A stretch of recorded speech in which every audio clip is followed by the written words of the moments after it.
the curious case of Benjamin Britton and his connection with Liberal campaign spokesman James Paterson.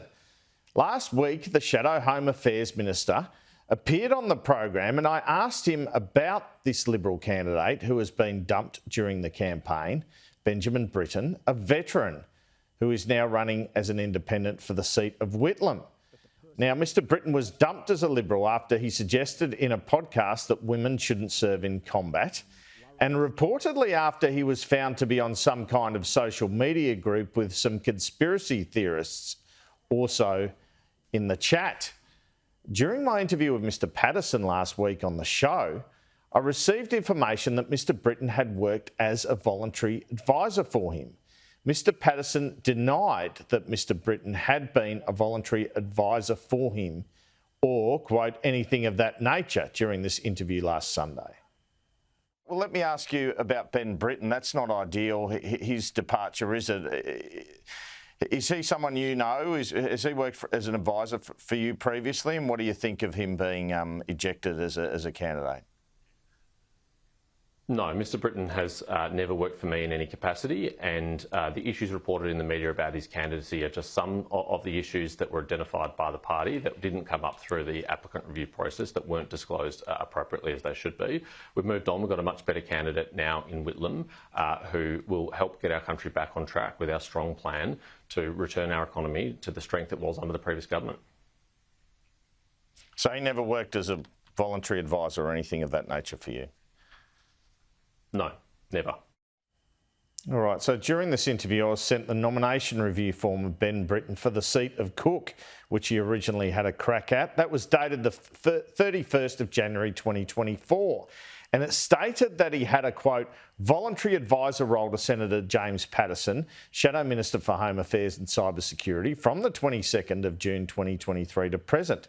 The document also stated, quote, I was interviewed by Senator James Paterson. I was successful and now advise Senator Paterson in a voluntary role. So I put this to Mr Paterson post-interview, and he again denied that Mr Britton had done any work for him, voluntary or otherwise. Well, since then, Sky News has been leaked 12 emails from James Paterson to Benjamin Britton from June 26, 2023 to January 28, 2025. And after a meeting in mid-2023, Mr Britton wrote, quote, hello, James. Thank you very much for taking the time to see me yesterday. Please find attached my contact details. Feel free to send me any questions, materials or other items you wish me to review. I can also write reports if necessary on these issues, and I'm happy to give advice on a volunteer basis. And on the 26th of June 2023, Mr Paterson replies to Mr Britton. He says, it was great to catch up last week, Ben. Murray, who you met, CC'd on this email, will be in touch with any advice or assistance we might need in the future.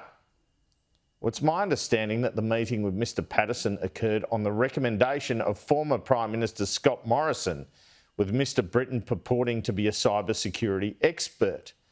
And the pair were photographed at a cybersecurity event together.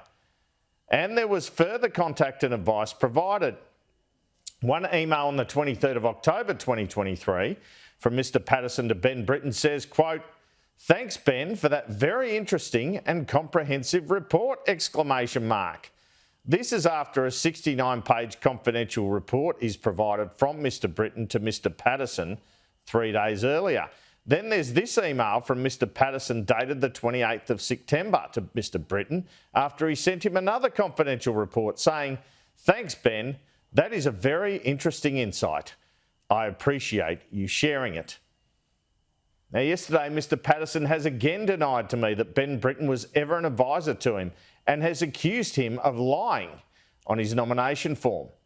He told Sky News, quote, I never did an interview with him.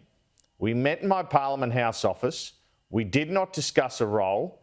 He emailed me from time to time his thoughts, and I politely thanked him. He was not a voluntary advisor. He lied on the nomination form. I've never had any voluntary advisors in any capacity.